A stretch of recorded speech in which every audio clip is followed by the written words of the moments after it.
And we want to introduce Neil Goodman, one of my very good friends. And as he will describe himself, he is quite the wandering merchant who's been doing it for a while, going to our festivals. And today he's going to talk about how festivals are a community. Thank you, Neil, for being here. And on we go. Thank you for having me, Ed. I have been going to festival for over 30 years. Been merchanting in one form or another for 27. Um, I, I have been to festival from East Coast to West Coast. Uh, there are lots of people I see once a year at each festival is its own set of communities. There are lots of people, lots of things to do, lots to see, stuff to buy, lots of stuff to eat. You can talk to other people in your community, in your state, in the country. It's all about creating links between people and communities and other things. There are several different drumming communities out there. There's several belly dance communities. There's several burlesque communities. There's several, all these people that come together that create and make festival. It's its own entity. It lives, it breathes. They're a lot of fun. There's a big difference to going out and camping and being part of the community of wherever you are in the country and connecting with people and being able to camp with people and being able to have a discussion around a fire.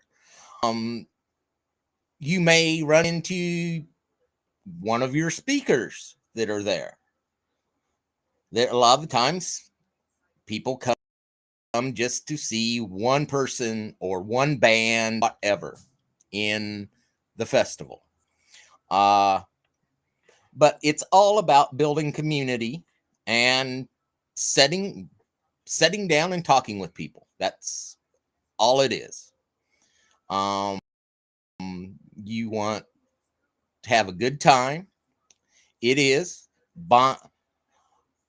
being in a field with a bonfire and having the drumming and the dancing and the raising of the energy, which is what festival is about. It's about raising energy, raising the community, raising everything. Like I've said, I've been to many events. It used to be there were not as many festival sites and not as many events back in the day. So we had large gatherings, thousands of people at gatherings, and moving forward, we have seen a decrease in festival populations due to infighting in communities, infighting in organizations. There's always the problem that there are people that are for the festival, and there are people that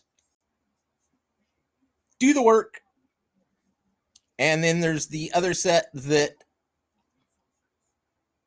want to to tell everybody how to do the work, but don't actually want to put the time and the work in to do the job. But they want to tell everybody. So that creates pissing contest. What I mean by that is I can name 2 states right off the top of my head. Oh, we're mad at you for this. We are going to go down the road a ways and buy another piece of property and start another festival site. Which means you've got a bunch. Texas, there's 2 camps and 2 communities that I can think of that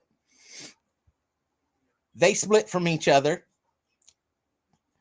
There were a bunch of people that were not happy at all with the infighting and everything else that just left because they're tired of the fighting and everything else that goes along with it. But that's community. As it is. So you've got the problem of a few places that have several festivals, we'll say within an hour and a half of each other. They're all fishing out of the same pond, and they can't figure out why they're not growing. Now we've had COVID, okay, which has even broke things down even more. The big 1,500 people festivals and stuff, there's only one that's still at that size that is still left, and that would be Cirrus Rising. But in New York, everything else, everybody since the pandemic has broken down into little groups. So you have a coven, a grove, house, whatever you want to call your group, and they're having littler gatherings and festivals because Bob has a piece of property outside of town that's got 15 acres that they do the 15 acres and have their own event, which means that a lot of the gatherings are shrinking, have been shrinking since before the pandemic. But festival is about the experience, and I can't explain the feeling, the raising of the energy at a big festival, at any festival. It starts with opening ritual, which starts building the energy through the weekend to the closing ritual. There is a feeling that you can't get at Pagan Pride, going to a hotel show. It's not the same as going out to festival grounds and being on festival grounds and camping and staying.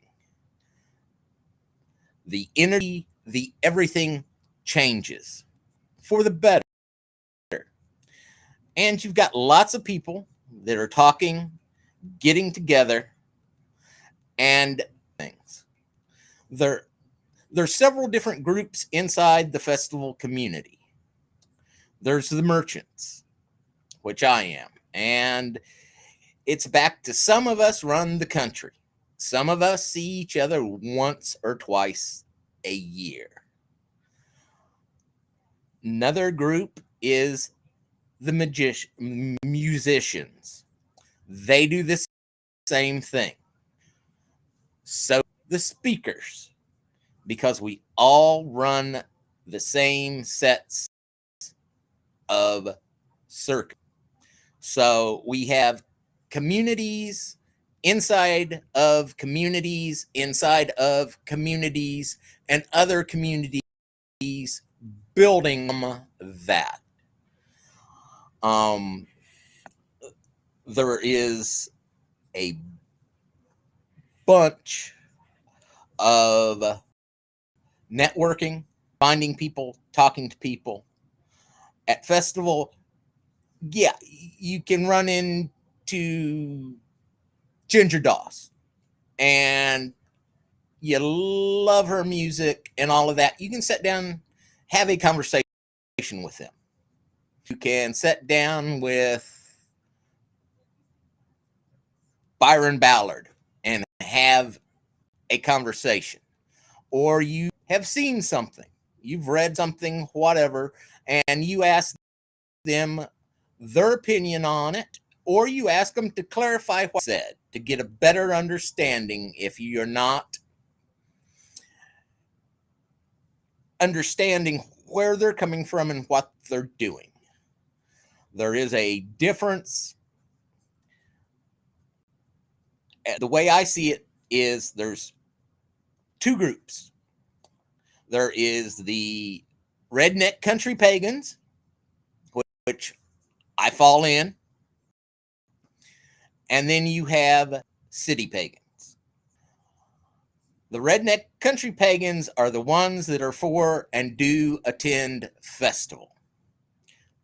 City pagans are the ones that go to the hotel festivals, go out and do pride, all of that, but they're not the same experience at all. Because you don't coalesce, come together, you're not eating, drinking, talking, sleeping, getting up in the morning, having coffee conversations with God only knows who you're going to run into at festival. Some of my best friends live hundreds of miles away from me. I've got friends that I've had for over 30 years plus. There's people that I meet on the road that know of me, know of my shop, but have never met me. That it's meeting people that I have dealt with over the years and see them come back year after year, or every couple of years they rotate back in because they're doing something. People have 1 or 2 weeks of vacation. That's the end of it. Unlike me, where I chase the endless summer, I start in the south, work my way north through the heat of the year, and then work my way back south again. It is a very different feel at festival. You can find just about anything you are into at festival. There are gamers at festival. There are artists at festival. There is musical talent at festival. No matter whatever you are into, you can usually find a group or a niche or whatever inside of the festival to participate, meet new people. The biggest thing is sit down and talk to other people. And it's, once again, at festival is different than having a conversation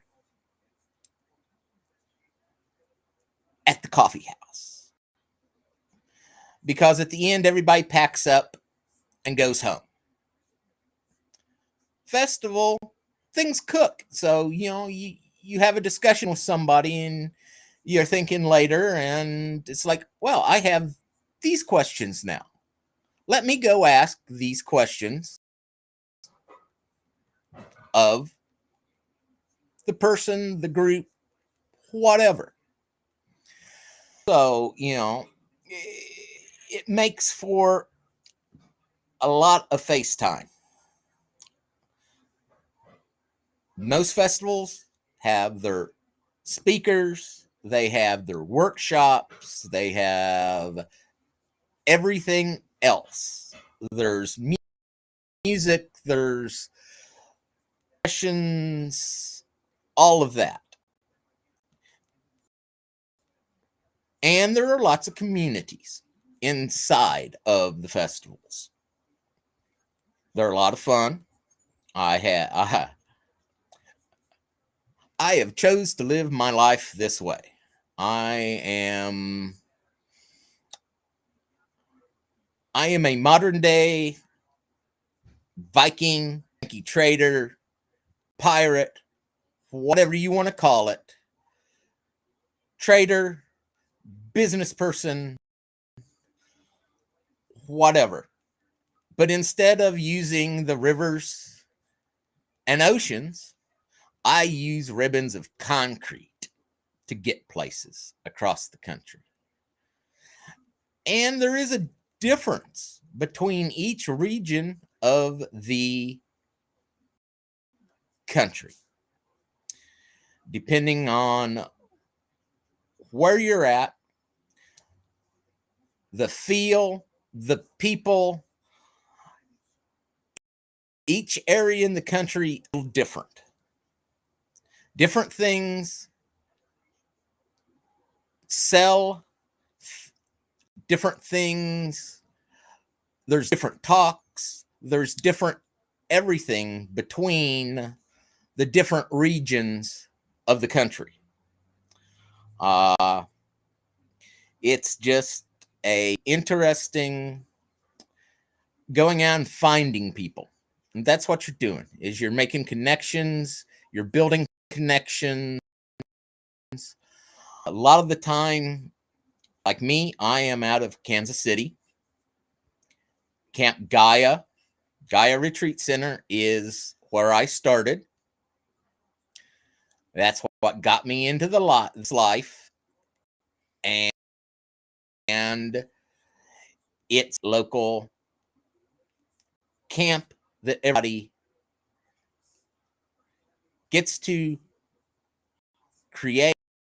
They have Sabbaths, they have all with camp, they have festivals, they have everything. It's one of the community points for Kansas City.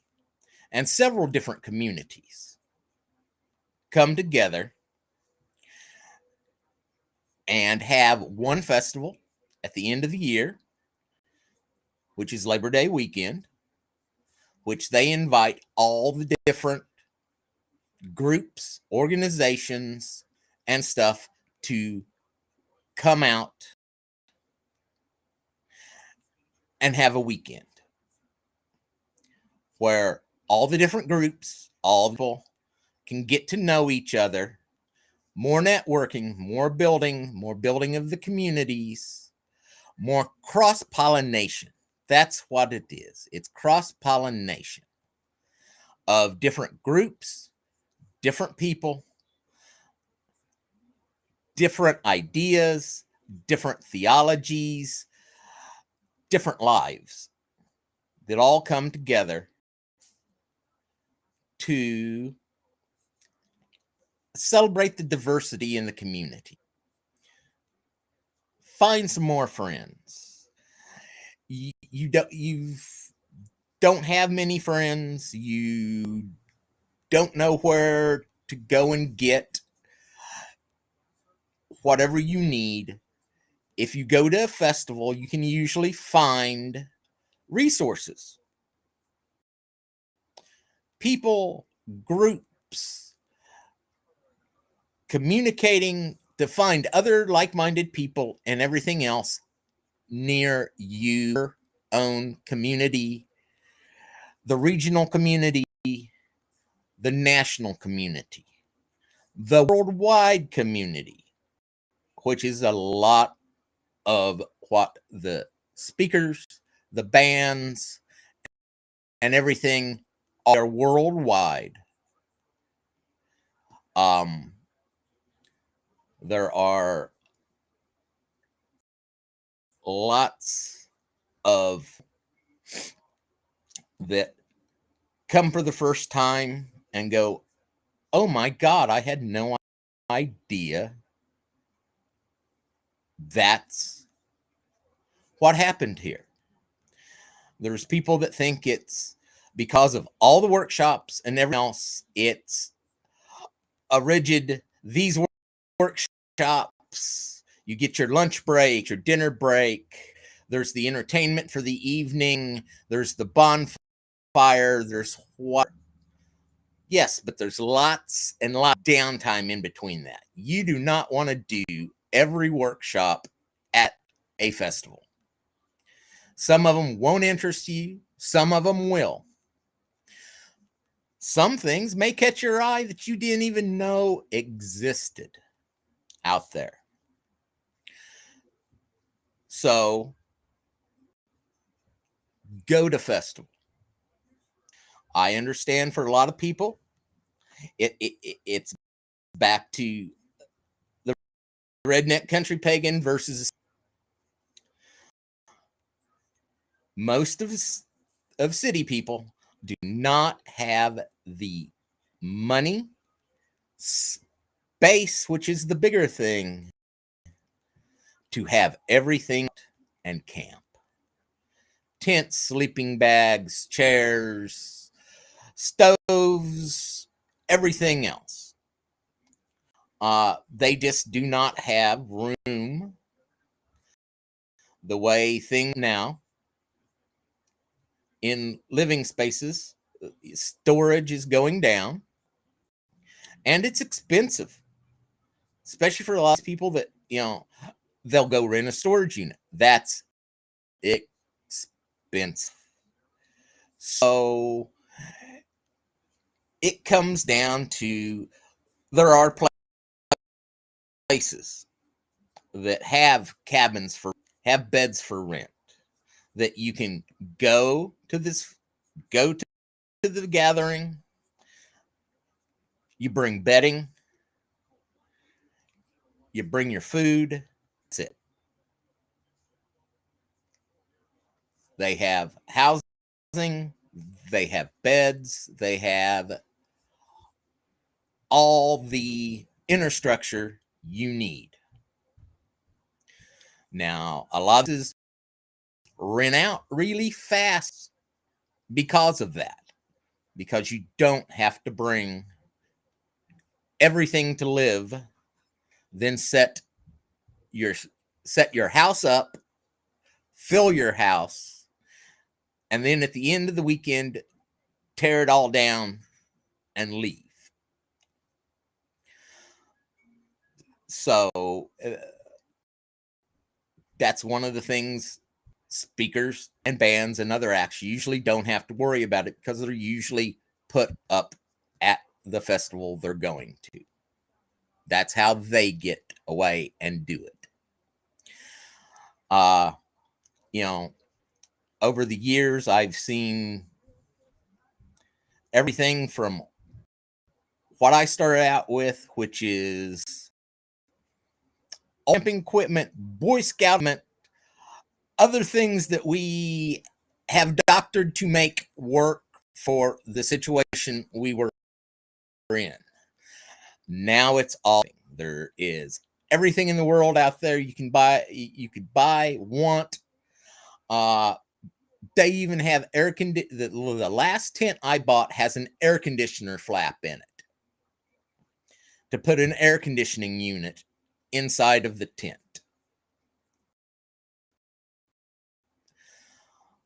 There's another thing I do want to mention, that is I am part of generations that a lot of the older pagans are having health problems, mobility issues, and that some of their festivals are starting to take that into account. They have shuttles. They have they have medical and everything else because of it. Because there is a lot of the elders in the communities which have the knowledge and the experience that need to be there to pass it on to the younger generations. So we can keep moving forward as time goes on. That the knowledge is not lost, that it's not a one-sided coin. It's a two-sided coin. Both side needs to teach and groom some of the young how to do what they are doing. Leadership. Teaching somebody else what you know so it doesn't die out with you. There's lots of knowledge out there. There's lots of old knowledge out there now. They're out there now. You just have to go out, find it, absorb it, bring it back to other people. That's another one. A lot of people go out and do festival and then go back home to their city, town, groups, and they talk, which means hopefully bringing new people in. We have to keep new people in to keep surviving and growing. If not, we're going to die out. Or we have the same problem that we've had for many years, which is I want to reinvent the wheel. Why do what we know? Let's try something different. Or I've got a different thought train on something, which is great. But there's lots of things you just cannot reinvent. There's things that are just, that's the way they are. Sites most definitely. You know, I would love to see some more handicapped and elderly equipped sites instead of, well, we've had a huge community shift to RVs and camping trailers and everything because they've got better and you have a large population of aging out people. You also have a large population of newbies, first timers. They're a few years in. Pardon me. Years in. And we have to figure out those newbies and stuff, how to get them to come back. Because that's how you build a community. You have to bring new people in, but once you have new people in, you have to be able to and in the community instead of, oh, that was fun, that was neat, that was a fad, and move along to the next thing. So it's been an interesting trip. I think I've about said everything that I can right at the minute. So I am going to pass this back off to Ed. And we will see you come out to festival. Absolutely. I'm getting ready to go to Samhain in Tennessee. So the Earthy Witch had a question or a statement. It says the young people don't show up unless it's a party. Is that a problem? That the young people won't show up unless it's a pop. It's all a party. Yeah. It's all a party. That's all it is. It's a gathering. A gathering is a party. I don't care how you want to cut it. There is always a gathering of people. You always have a party. There you go. There you go. Well, thank you, Neil, for sharing that with us today. And there's more to come. So there you go. Thank you. And yes. And thank you for making your debut with us of doing this sort of public speaking. I know you've done video with me and everything else, but this is a great thing for people to know. All right, folks. And at 2 o'clock will be Louise Tesh. And at 3 o'clock will be the closing speech. Peace.